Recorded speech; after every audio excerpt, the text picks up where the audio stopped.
Well, good evening wherever you are. It's 5 o'clock here on the West Coast, 8 p.m. on the East Coast. I think it's about 11 in the morning in Sydney, Australia, or along whatever their time. They've got about 4.5 time zones right now going into the daylight saving time. It makes it tricky.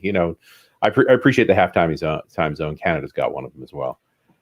This is the .NET Foundation listening session, and grateful to have everyone come along and be a part of this. Take a minute maybe to introduce our group, starting with Sean. Hey there, my name is Sean Wildermuth. You can find me at my Twitter tag, and I think I'm that name everywhere, in case you're curious.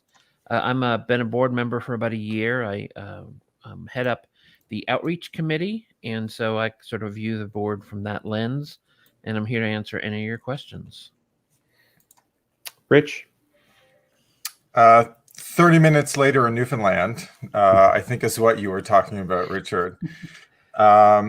Yeah, so I've been on the .NET team for a million years, and so that's my day job. And I just took over MS Microsoft board seat on the 4th of October when the new board started. So I'm very new at this and taking the opportunity to learn. Rob. Yes, and I'm Rob. I lead the NUnit project. So I've been involved in OSS for a very long time as a maintainer, and I just joined the board of the .NET Foundation to help out with other OSS projects to help support them. And I have been doing .NET since .NET was a thing. So for for a couple decades now. So. Yeah, you're going to date yourself as soon as you start talking about how long .NET's been around. .NET 1.0. As someone attempting to assemble the history on that, it's a long time. I heard C# was cool. Is that right? Once upon a time, there was a code name. Yes, there was. So we do have the TriSider site for collecting some questions in advance. Maybe just kick this off, and of course, we'll be taking questions directly from the comments as well. But I'll lead off with the top voted one, which I think is definitely a question weighing on everyone. And this is the question, will the foundation eliminate the, quote, founding role to properly encode its independence from Microsoft in a way that's intrinsically trustable? Who wants to start that one off? I would like to have Rob start that one off. I think it's fine. Why, thank you, Sean.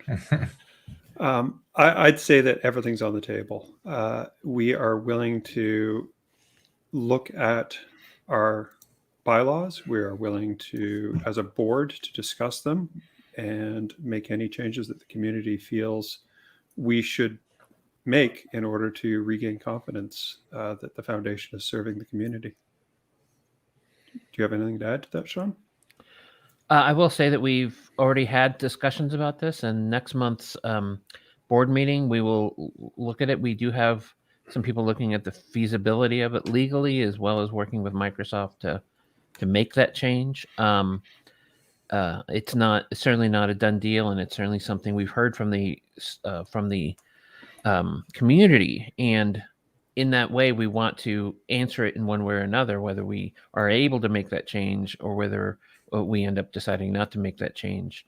I think that for the community's sake, it does sound like a good idea to really show the independence between Microsoft and the board. Okay, I guess that leaves me.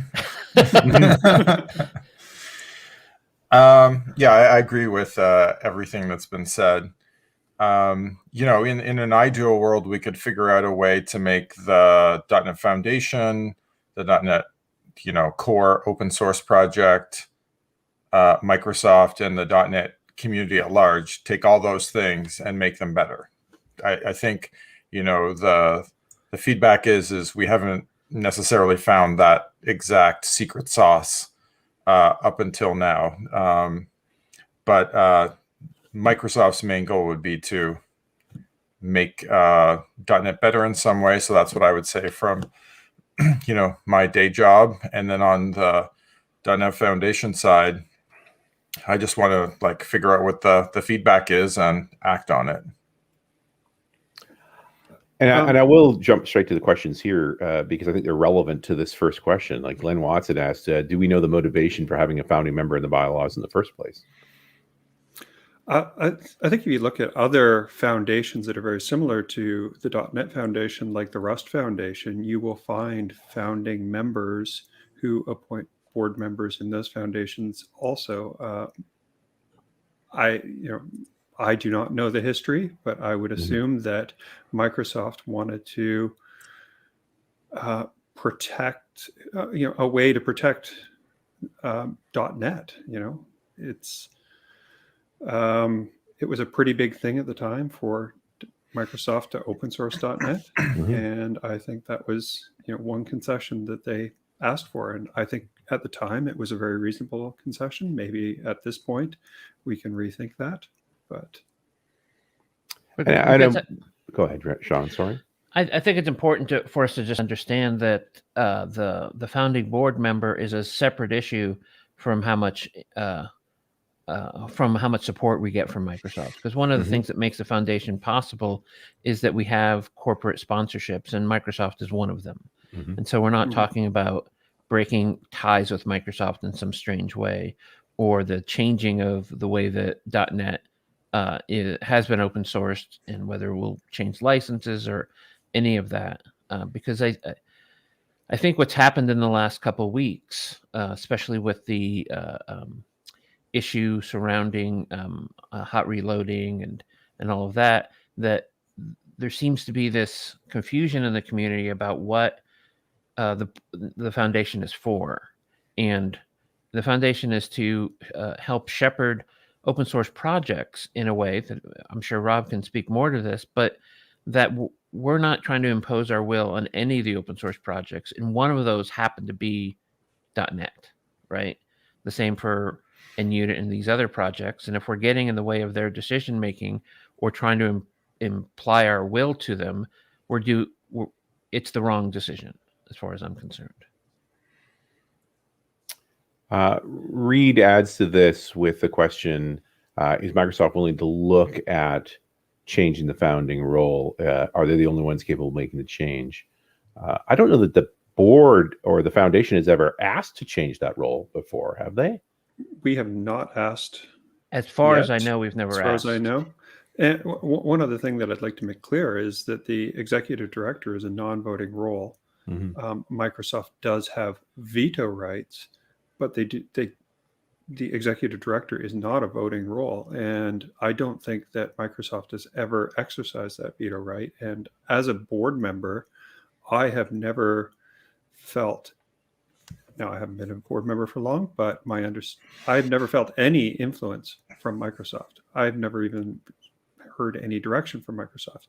The other board members like Rich, who are also Microsoft employees, are representing .NET on the board. They're not representing Microsoft, in my opinion. I don't get any, I have great faith that they have the best intentions for .NET at heart, and for the open source community. I'll just add a couple points, which is back to the whole founding member piece and the start of the foundation. So I was there at the start, and I remember when the conversation about whether or not we should have a foundation was started. I definitely wasn't involved in any of the drafting of the legal documents, so I can't speak to any of the line items or anything like that. But the key point I'd like to make is that the open sourcing of .NET was a huge deal, and I think in a lot of ways remains a huge deal. So that was a huge step on the openness front. And so there was a lot of concern, mostly unfounded, by the way, but concern at the time on what open sourcing meant, what it meant to go on GitHub. We, to a large degree, didn't understand GitHub at the time. And so there was this question on, like, what happens if someone forks the project on the first day? Which, by the way, didn't happen. Most of us knew it wasn't going to happen. And so I think, some of the setup was related to that. There was a previous foundation, Outer Curve. There were some negative aspects to the way that, was run and the way it ended. And so I think there was some lessons learned from that absolutely influenced the way that those founding documents were created. But as Rob or Sean said, you know, we're now in 2021, 5+ years later. You know, it may be time to revisit some of those bylaws and talk to whomever we need to talk to about that. Well, and I do appreciate that we're even having this conversation, that we're at a place now where there are enough people concerned about how the foundation operates and what it can do, that it's a great time to review all those things. Otherwise, why would we be here? I'd be far more concerned if there was no one here. I'm grateful that there's as much involvement as there is and people are as concerned as they are. Maybe I'll jump around a little bit on this other comment. The next, or one of the most voted, which I think Sean just alluded to, was the hot reload thing, because one of the questions was, what about not removing features that the community wants? I don't know that it has anything to do with the foundation per se.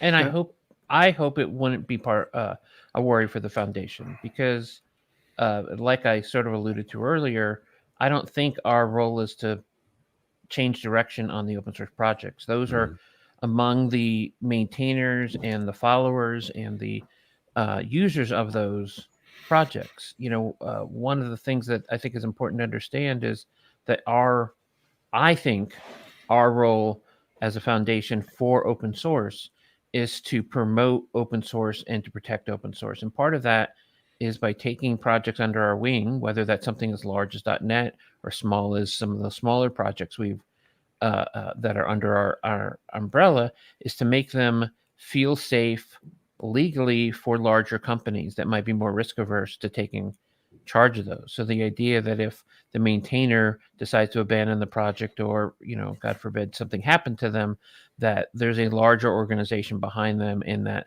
the IP is protected from it just disappearing off of GitHub one day. Like all of that is important for adoption. And that's that is one of the things that I believe the foundation does. I don't know if Rob has anything else to say about that, as sort of from your perspective as a maintainer. Well, you know, I think one thing that we've heard very loud and clear recently from most of our member projects is that they do not want the foundation to be dictating how they run their projects, or what features they put in their projects, or what features they don't put in their projects.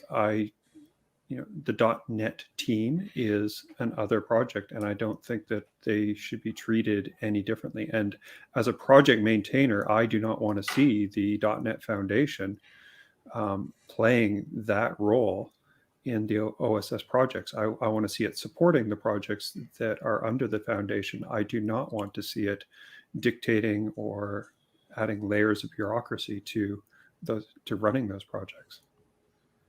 So. Yeah, I think a good example of that was the GitHub Enterprise topic that we had. You know, there was absolutely no ambiguity or disagreement on the board on that topic. That conversation was very short. I mean, there was a lot of details to work out, but the high-level topic was very short, and 100% agrees with what you just said, Rob. Yeah, we should not have forced projects to join GitHub Enterprise. So I think that goes for all projects. Yeah. Richard? Well, and just to say that, and put the hot reload thing to bed, I'm kind of pleased with how the community responded in that situation. And the results speak for themselves. To have Microsoft change course on a Saturday, I thought it was exciting to me to see, okay, that's responsiveness to community need. I can't be too unhappy with that. It just speaks to the strength of the community, actually. So, I mean, let's move off of that one. It got more votes than I thought was necessary, because I don't think it's directly related to what the foundation does. One that is more related, or certainly I think is relevant in here, it's almost a two-parter here, because it's been asked a couple of different ways here. Please describe the different classes of membership in detail with their associated rights. How does that relate to projects, and how do projects fit into the membership in terms of governance? I think that for Rich and I, that is something that we're still coming to terms with. We have member projects, and in my opinion, our role with our member projects is to support them, to protect them legally, and to promote them. We also have regular .NET developers who are our members. I think we need to do a better job providing benefits to our regular members. I think that I would like to see us doing a better job bringing those .NET developers into the community, getting them involved in the future of .NET, and getting them involved in the community. But we are basically there to ensure, a bright future for the tech stack that they've chosen to program in. And then we've got our corporate members, and our corporate members provide most of the funding for the foundation, and so they're very much appreciated. And I think that for them, we are ensuring a strong OSS ecosystem that they can draw from, and that they can have confidence in the future of the projects that they pick. Nobody wants to see NUnit or XUnit or any of the other projects under the .NET Foundation just suddenly go dark. A lot of companies rely on what we do. And so the .NET Foundation helps ensure the future of those projects for these companies, and even for all the developers who are our members. Well said. And Reed asked the question, how did corporate members differ from corporate sponsors? I think I can answer a little bit about that. This is a new category of sponsorship that was spearheaded in the last year and was about to be kicked off when the board changed. And so Javier, or Javier, I guess I should be pronouncing it, is the new chair of that committee to really kick that off. And that's a lower tier, lower investment for smaller and mid-sized companies to be able to contribute and get some benefits without quite the complexity of what has been traditionally our large ticket item. And this is to help us broaden our funding so that it doesn't look like, or it doesn't feel like, or it isn't in reality just one or two very large sponsors running the company. And the benefits are lower than they are for the .NET members. But none of the sponsors come with voting rights. Like no one's buying seats, and that's an important idea here.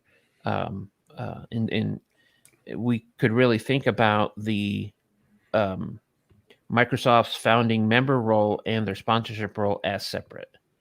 But we expect that even if we get rid of the founder, that we would hope that they would continue to be a sponsor, because they've helped us accomplish some really good things with their funding and from many of the other sponsors as well. Right. We just have is it 7 voting board seats? Is that the correct number? I believe it is. Okay. I believe it is.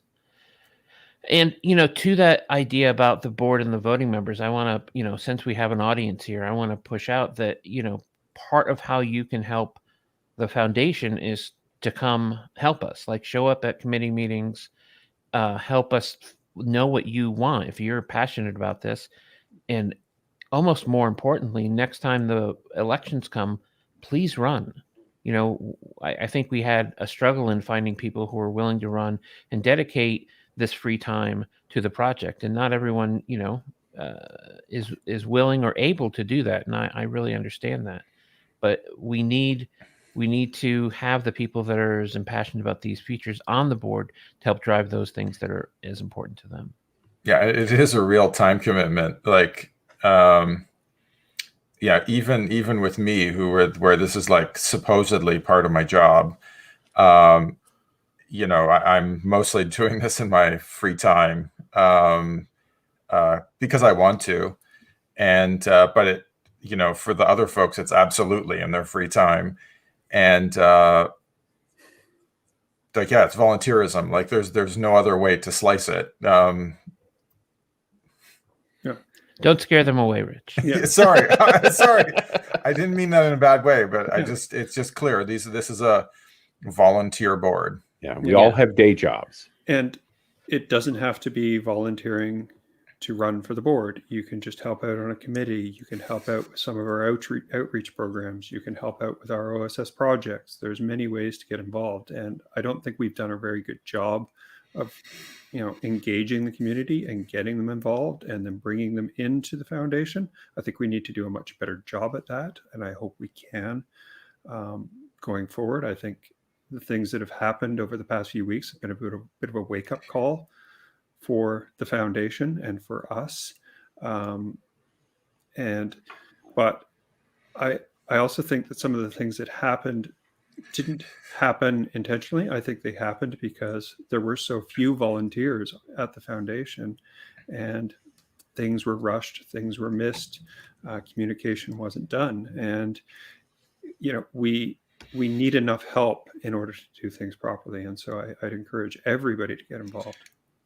And I'm committed this year to be a better board member, to be perfectly honest, because I feel like I sat on my hands a little more and was quiet a little more than I could have been in the first year, because I think some of these things that are coming to a head now about our transparency and about maybe the navigability and discoverability on the website of how to get involved in committees and how these other things done.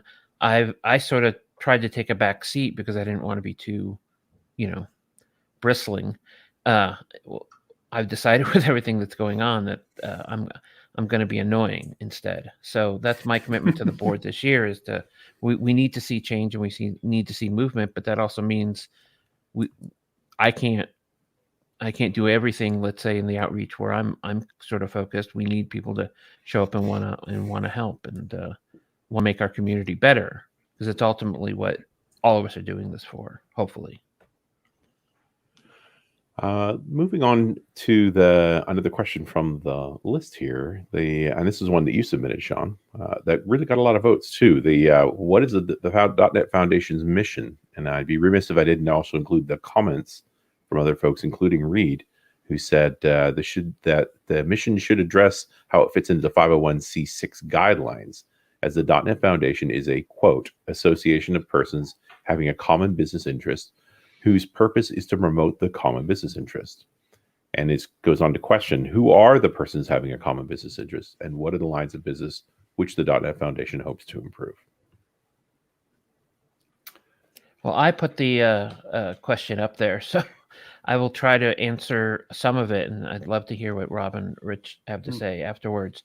But to me, our mission versus what our mission statement is, which I think is something that we're in the process of sort of revisiting to make sure it meets our goals, because that's been our mission statement for a long time, is to broaden the reach and of .NET in general. And that means open source projects, that means the day-to-day developer, and to the specific answer about, the stakeholders that want to have business interest in .NET. That's all of us. Like the community, we all have a literal business interest, whether it's being able to work more effectively at your job, or you have a startup idea, or you sell courses. Like we all have a literal business interest in the success of .NET.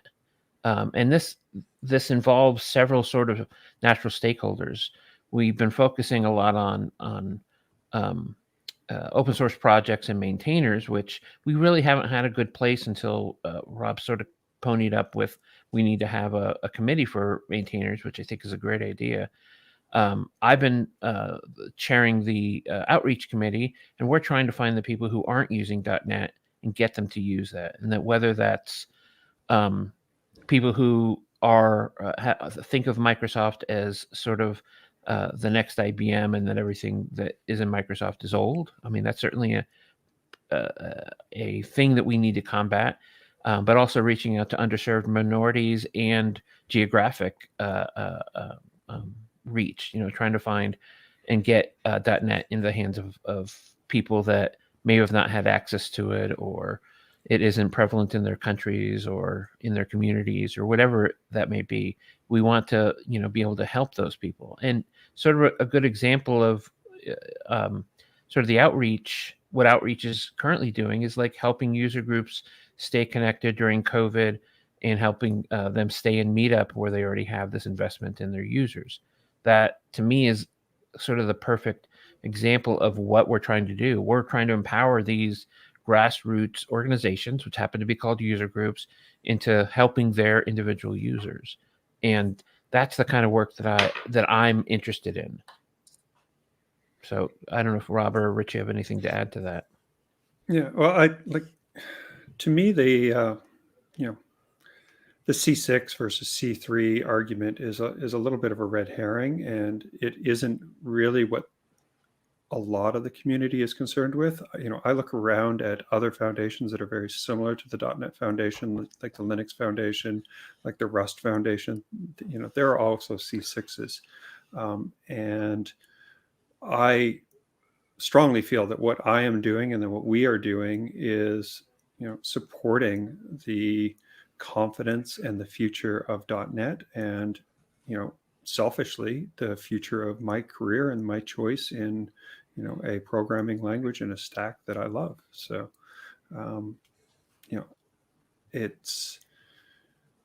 I don't feel that anything I do is not related to the business that I do. So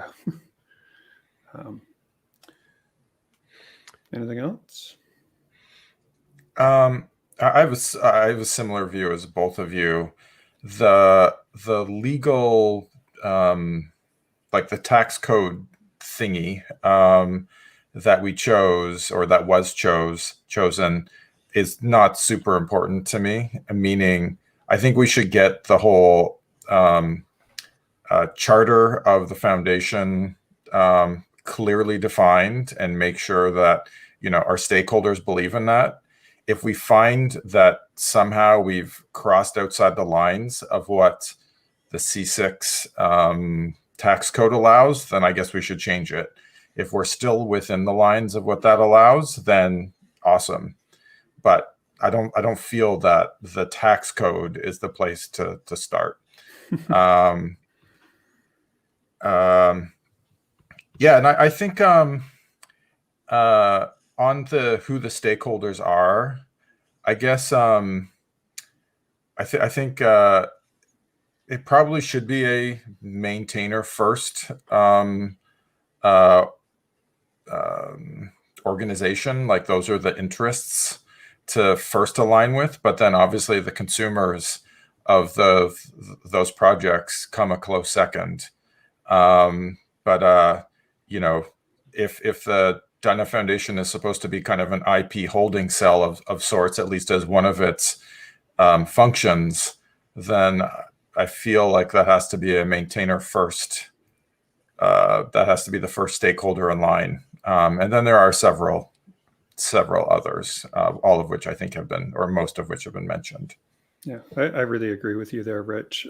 One of the reasons I ran for the board is I think, as a project maintainer, I didn't feel that projects were getting the support that we needed, and a lot. We're doing a really good job in education. We're doing a really good job in outreach, in supporting meetups and .NET conferences, but we haven't been doing a great job in supporting our member projects. And so that's why we're forming the maintainers committee, to find out exactly what projects need, what help we can give them, not what help we can force on them.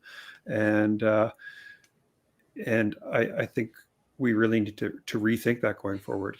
I joined the foundation. I brought NUnit to the foundation, just to ensure the future of NUnit. I wanted to make sure that if anything happened to me, or if I lost interest in NUnit, that it would have a long future and someone would be able to take over.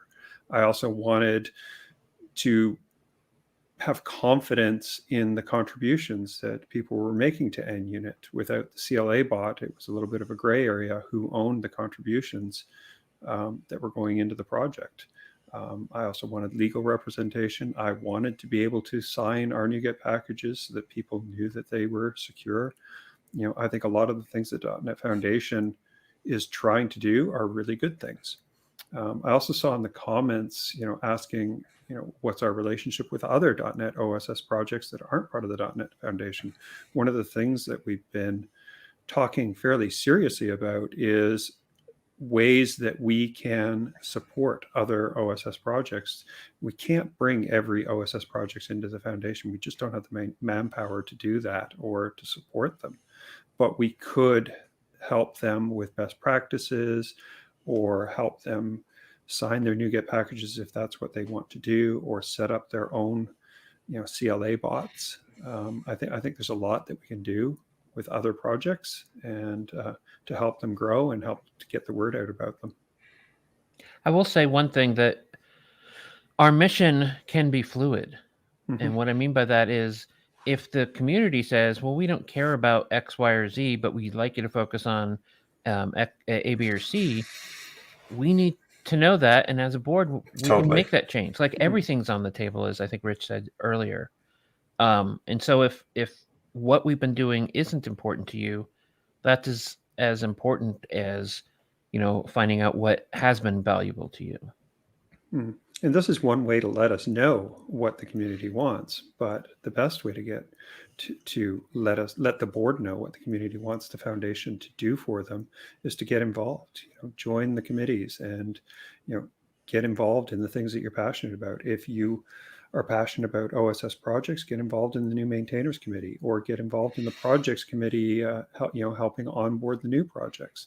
Or if you're interested in education or outreach, get involved in those communities. As I said before, we're not doing a great job making it easy to get involved. I think that's going to be the very first thing that we as a board need to start working on, making it very easy to join committees, even just join committee meetings to see what they do and what they're talking about. So I agree, Rob. It's a great idea. Let me move along to another question here, which I think is actually asked a couple of different ways. What steps are being, this is from Reed Copsey, what steps are being taken to improve transparency within the foundation, especially in regards to governance, operational issues, and structure? And related to this, which I think was asked by someone else, maybe Glenn, if the .NET Foundation is aimed at helping the .NET community grow and succeed, why, if anything at all, is being kept secret or hidden behind closed forums? If you'd really like to help the community, should we be able to see everything, full transparency all the time? I totally agree with that. As a new board member, I was really frustrated. I couldn't find past meeting minutes.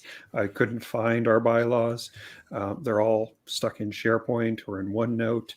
I don't think that was done intentionally. I don't think any of the lack of transparency was intentional. I think it was just easier to drop the meeting notes in OneNote. We are talking daily about, finding those documents, pulling them together, and making them transparent. There is no excuse for the lack of transparency. It's going to happen. We're going to make everything possible open to the public. So there are some, legal requirements for things we need to keep private, information about how much people are paid, or their social security numbers, the sort of things. But I would expect that greater than 99% of everything we do should be open, and more importantly, that we make it more discoverable, because even the committees that have been decent about getting their minutes out, finding them is a non-trivial effort. And part of this has been a 9-month project that hasn't really gone anywhere yet, of moving to a different platform for the website, because the website is so developer focused that a lot of the non-developer folks that help us out have a hard time. What do you mean? What is a pull request again? Yeah, in order to change the website, we need to make an active change there. We were working with a partner at one point, and then that sort of fell apart. And so that's something else that should improve the transparency, in that I think it'll be easier to see all of that, so that our filings, as well as our minutes, and even the recordings of the meetings, which we take, should be more discoverable, so that people can watch them as they need to. And I also am bringing it to the board next month to do these face-to-faces once a quarter, to have an outreach to the community to try to help people understand what we're doing and what we have done, mostly to salve my ego, but really for any other reason as well. Yeah, on that front, like I said, I joined the board on 10/4, and as everyone knows, we're going through a crisis at that time. And so, like, the question I kept on asking is, where is the publicly accessible document that describes blah? And in many cases, those were missing, which I was personally not happy about, because, I was thinking, if a maintainer is unhappy about something, where's the information that they could have read to prevent such a situation? And yeah, those documents were missing. And, as you can hear from everyone on this call, that's not something that we're happy with. So yeah, I agree with everything that's been said. And I'd ask the community just to be patient with us. Some of the documents we're still looking for, they are there. We know that they're there. We just need to get them out. We need to get them out in a way that we can publish them. You will see stuff coming from us very soon. We won't necessarily have everything immediately. I'm sure there's a SharePoint joke in there somewhere, but we could let. Unfortunately, there is a SharePoint joke in there. Yes. Yeah. No, I only meant to. It's only funny because it's true. Mm-hmm. Yeah. Yeah. There was a question about already discussing what we should move the website to in the question channel. Mm-hmm. And I love how developers always have we always have an answer to a question, and we're a solution looking for a problem. So I appreciate all the WordPress jokes. Yeah, I don't know that appreciate is the word I would use, but I can I move along with that. We haven't addressed one of the questions that hasn't been addressed yet here.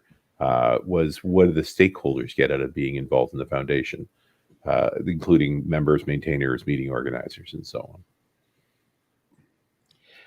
Well, on the outreach side, it's a little bit more concrete because we're able to right now help them with Meetup and as well as StreamYard meetings, which we've been using with some of the groups to help them organize events and even their user groups. And so that's been a pretty concrete thing.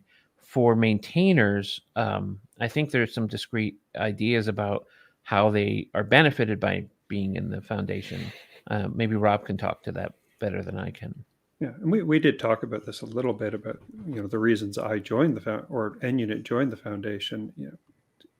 For project maintainers, there is project visibility. There is trust in the community in our projects. There's the continuity of our projects, the future of our projects, knowing someone has the keys if anything happened to me. There's been a lot of uproar about the admin account being in all of the projects. I don't personally see that as an issue as long as that account is a break glass only account. It hasn't been used for that at all times in the past. I think the board all agrees that will not happen again. It is there just to ensure the future and the continuity of the projects and to deliver the services that we provide to the projects. And that they agree to. Yes. I mean, and this has come up a few times in the threads here as well. It's just this idea that part of the point of the foundation is to have some safety around projects so that if a key maintainer is no longer available for whatever reason, there is a break glass option. Mm-hmm. And a few people have asked us just to remove everybody from the GitHub Enterprise organization. And we don't want to do that. We do not want to go back to a place where we're making changes to projects without communicating with the project maintainers. And so we have been very clear that projects need to ask us to leave GitHub Enterprise. We know that there's many projects that actually appreciate the benefits of being in GitHub Enterprise, be it more build minutes or code spaces or the other benefits that come with it. So, right, but just to be clear, we have no opinion on whether a given project stays in GitHub Enterprise or not. We're not trying. There's no sales pitch on that. It's 100% optional if you want. And Yeah, We have- and yeah. NUnit isn't, and Yeah. we're considering it, but and as the board doesn't, I don't think cares. No, Yeah. I don't care. Nor Yeah. should we. I mean, Yeah. Any projects that are in the foundation or that are coming to the foundation to want to be under the umbrella need to understand what they're getting into, because they are giving up some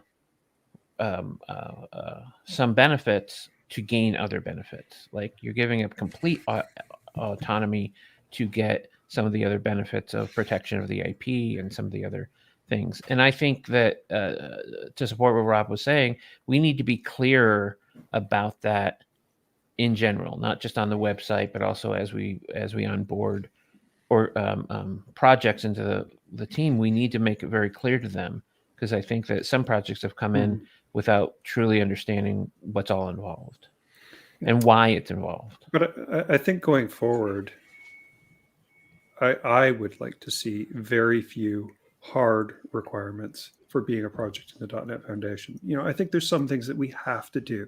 Like I do believe that the CLA bot is an important part of being in the .NET Foundation, but I think anything else beyond that should just be recommendations as best practices for running open source projects. So, Yeah, there are examples in the open source ecosystem having nothing to do with .NET that have had a real hard time switching to the license they wanted to because of the lack of a CLA in place at the right time.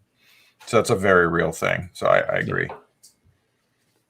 And I'll pick up on Reed's question here, which ties into what we've already been saying. I think you've implied this, Sean and Rob, that we need clearly documented procedures for how those break class accounts get used, so that everybody's aware of it, and probably a pretty good document trail when those accounts get used. Absolutely. Yeah. My understanding of, and correct me if I'm wrong, Sean and Rich, my understanding of our current policy is we will not use it unless we are using it to help and support a project, and only with communication with that project. Well, and positive, like, I want you to do blah. Yes. Yeah. So in the GitHub Enterprise, like in the second half of October, I have seen those mails, which the other board members have been on in communication with maintainers, and they've been terse and formal, and I mean that in a positive sense. Very clear what is being discussed and very clear on what is wanted. And so those have been super, super good, and those are documented.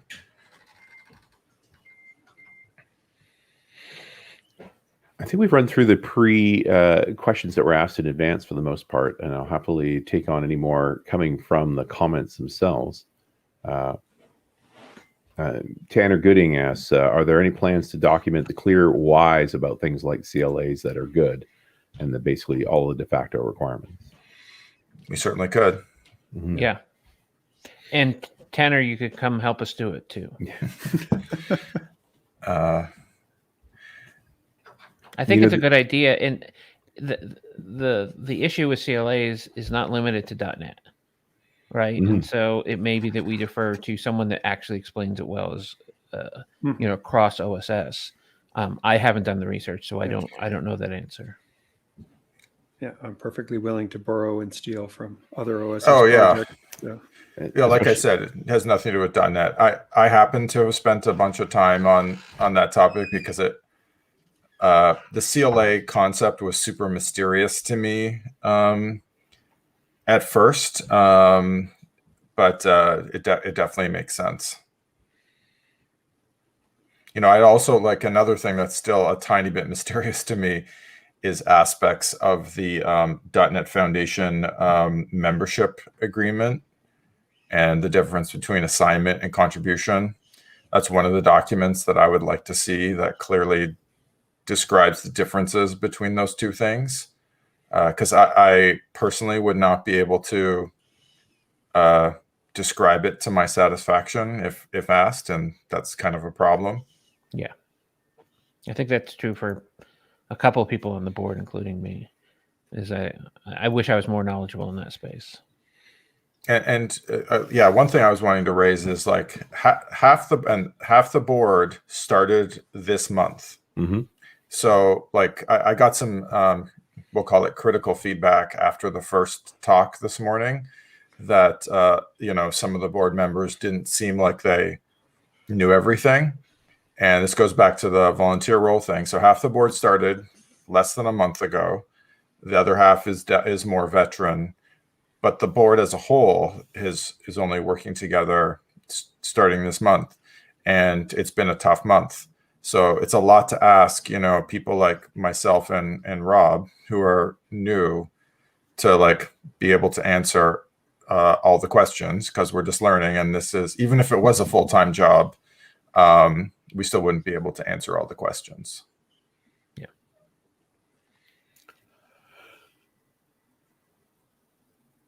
Michael Marshall asks, from a volunteer standpoint, where do you see the greatest areas of need right now? Yeah, I personally think that we need help in acting all of the things that we've been saying that we're going to do. The board cannot do everything. The board cannot do all the PRs to make all of these documents public, to make all the changes to the website that we require. We need help with the maintainers committee. We need help just helping our member projects. Once again, I think the committees is one way to get involved and to provide that help. We try and delegate these responsibilities to the communities or to the committees, sorry. And so it's the easiest way to get involved and help with these things. And these things will happen a lot faster with your help. So. I like this comment. Sounds like we need a formal board member onboarding process. I agree with that. We definitely do. We did have one very, we actually had a pretty good onboarding handover meeting, but this is all learning experience for us. And so part of the thing is, previously the board served and the entire board changed. It's now become a staggered board, so that we now have some veterans that we can rely on. And I think going forward, that's going to make the .NET Foundation a lot stronger. And the onboarding is literally on my plate for I think next week, where we're trying to get an onboarding to really understand and share some of that knowledge. Though formalizing that, I think, is an important step going forward. I think part of the problem was we just stepped straight into the fire in this one. Yeah. If it was a normal board handover, I think it would have been done a lot. 100%. We would have got a lot more information. Like I said, it's been a challenging month. Yes. Yeah. I'm going back through some of the other comments and other pieces related here. And I'm again, this is a listening session. We're gathering some information. So there was a series of comments that sort of tie into an interesting aspect you might be interested in here. It makes sense to me that as this foundation was created, you're taking on all the roles that are suggested by the members. And yet we are seeing resource constraints, that you are struggling to do all of the things. I know it's very challenging, but perhaps one of the topics that has to be here is what things don't get paid attention to that may be narrowing the scope of the foundation, at least with the resources available today, is the right thing to do. That putting a couple of things down entirely until there are more volunteers to take them on would make the most sense. And that's actually been happening. There's standing down of the executive committee, and there's been discussion about some of the other committees folding so that we could focus on these core ideas. And I think that's why our challenge next month is to really hone in on what our mission is as a foundation. And that will answer, I think, the question of which committees are going to continuing to be standing committees, or whether we need some temporary committees occasionally, instead of having these too many pillars and not enough concrete. I'd like to answer Glenn's question, or actually not question, just comment about some board seats being 2 years and some seats being 1 year. I think there might have been some misunderstanding in the past. All board seats are 2 years, but in order to get on the staggered schedule, I believe they drew straws, and some board members were only on for 1 year just so that they could get onto the staggered 2-year schedule. That's Right. exactly So what one time, happened. problem. It was a one-time thing, so Mhm. it wasn't you were elected and I'm on for 1 year. It was a one-time thing. Yeah, that now all the seats are 2 years. And if Rodney, if that wasn't properly explained to Rodney, then we apologize. Yeah. Well, and I think Javier, who was initially drew for the 1 year, ended up running again to stay Mhm. on for 2 years. So, you know, it is an interesting dynamic as to the level, how people are going to participate. And I think it's wise that you have that offset. It does. You know, Absolutely. I appreciate that while this has been going on for a few years now, there's still some key learnings going on that you're changing behavior now. And all of these conversations speak to we're hitting another state. We're evolving the foundation here. Somebody's also asking if there's a list of committees that they can get involved in. There is a list of committees. Except for the Maintainers Committee, I haven't done the PR for that yet. They're all listed on the .NET Foundation website. And if you'd like to join any of those committees, we don't have a good call to action on that page yet, but each of the committees has a GitHub repository in the .NET Foundation. Just submit an issue in the appropriate GitHub repository if you want to get involved in those committees. And part of the reorg of the website is to make that process a little clearer and cleaner and more accessible to non-developers. Like, because we do have people working in the foundation or working in the community that aren't exclusively developers. So the idea of issues being the main way we communicate may not be the way we continue to do it long term. It is sort of developer selective and GitHub savvy developer selective. Yeah, it's just all we can think of right at the moment. Mm-hmm. Yeah. But for the time being, that's absolutely the best way to do it. We've had, as a member, my primary experience has been we vote for board members. So I wonder if we should be using that voting mechanism more often for the members to help shape direction as well. As we get into this idea of what areas are we going to focus the most on, should there be more energy on outreach versus maintainers and so on, that taking the votes from the members is a way to do that. Yeah, I'd be good with that. It's a really good idea.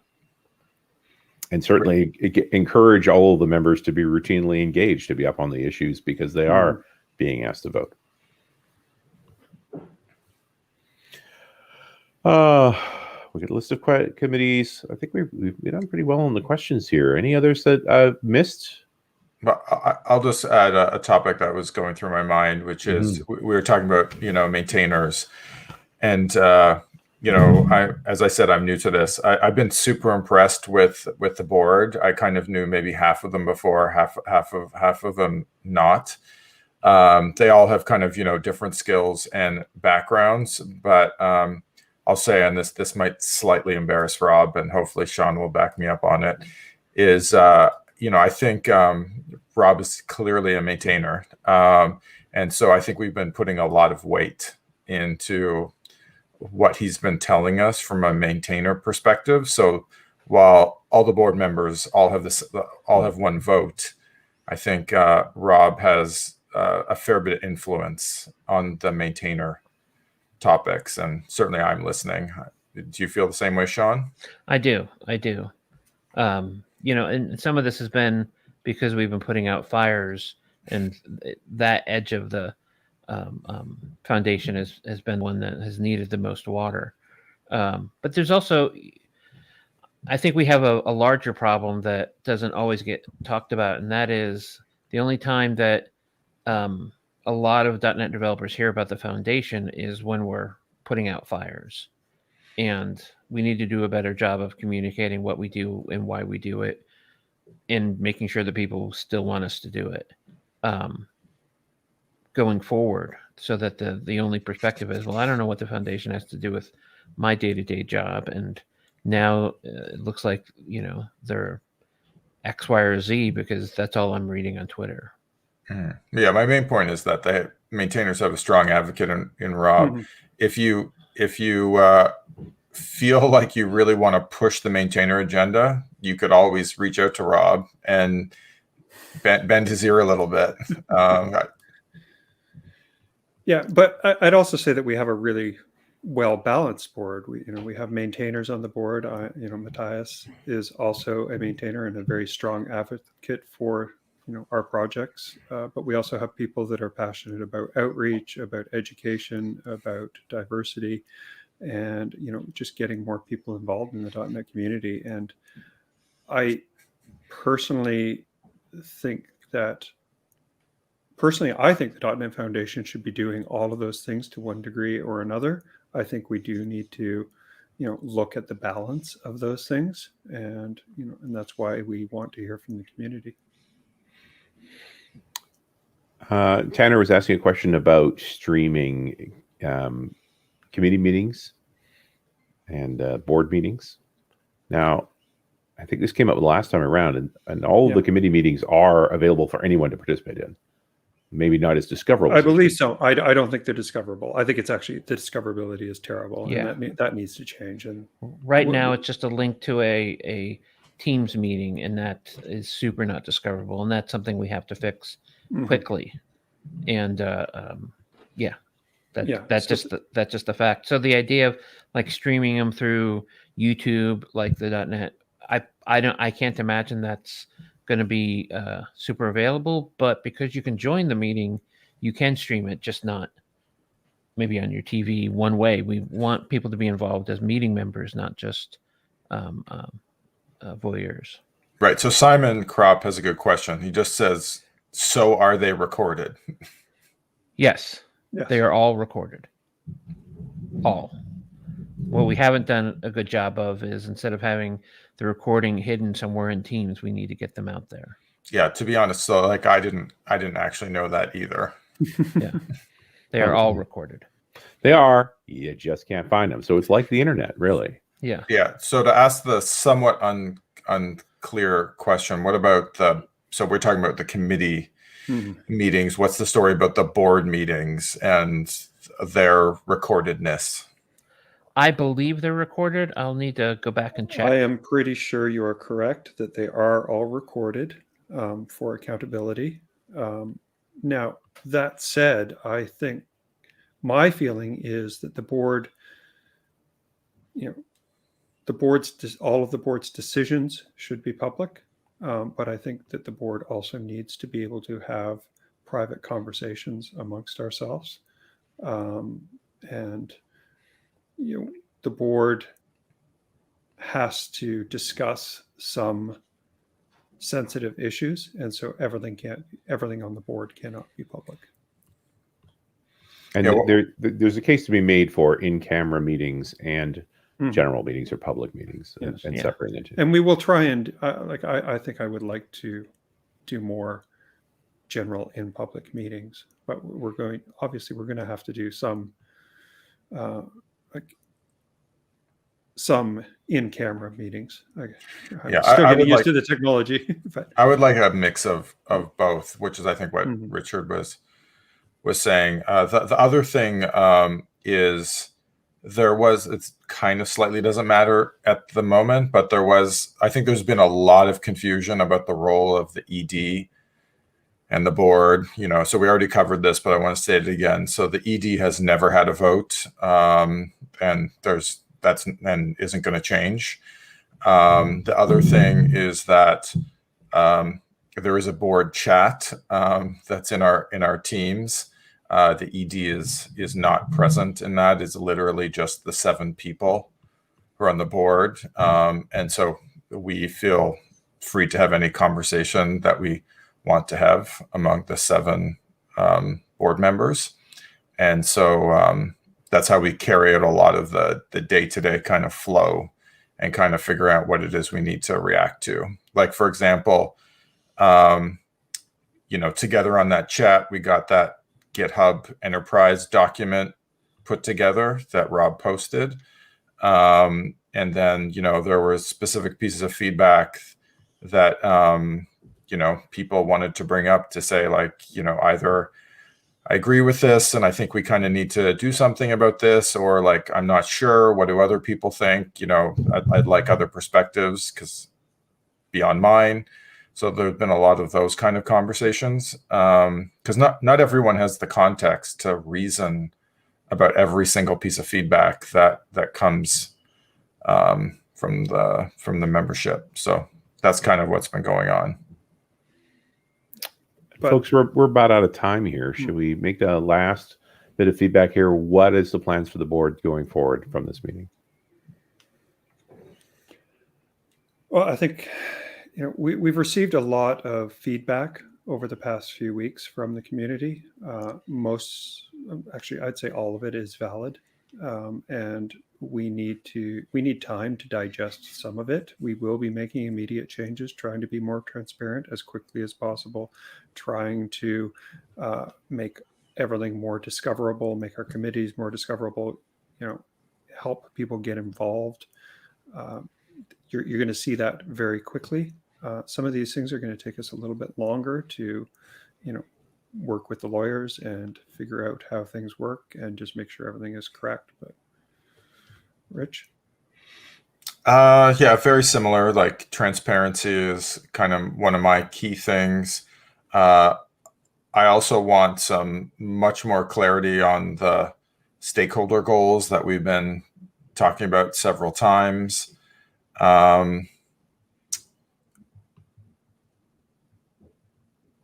Yeah, I guess the other thing is there's still a fair bit of dissatisfaction out with folks, and I'd want to see the tide turn on that based on changes that we make.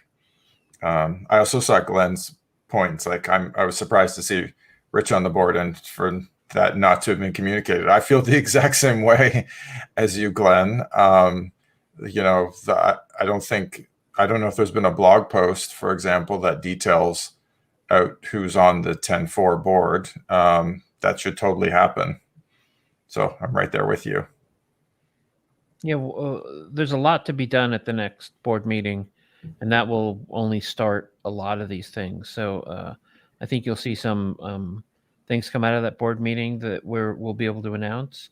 At that board meeting, there's some other things that out of that was going to come, the announcements of the board members and the committee chairs and which committees exist or don't exist after that. And so, it's a little bit of it is watch this space.